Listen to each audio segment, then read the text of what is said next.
उपमुख्यमंत्री सुनेत्रा पवार यांनी पुन्हा एकदा हर्षवर्धन सपकाळ यांना फोन केलेला आहे। बारामती पोटनिवडणूक बिनविरोध करण्याची त्यांनी विनंती केली आहे। याआधी सुद्धा सुनेत्रा पवार यांनी काँग्रेस प्रदेशाध्यक्ष हर्षवर्धन सपकाळ यांना फोन केला होता।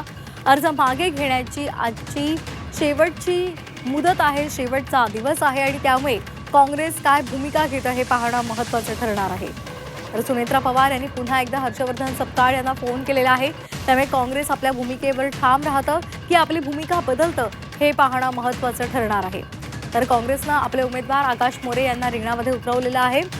आज पुन्हा एकदा सुनेत्रा पवार यांनी हर्षवर्धन सपकाळ यांना फोन केलेला आहे। त्यामुळे या संदर्भात आता काय घडामोडी घडतात हे पाहणं महत्त्वाचं आहे। आज संध्याकाळी 5 वाजेपर्यंत चित्र स्पष्ट होणार आहे। ही निवडणूक बिनविरोध होते का हे पाहणं महत्त्वाचं आहे।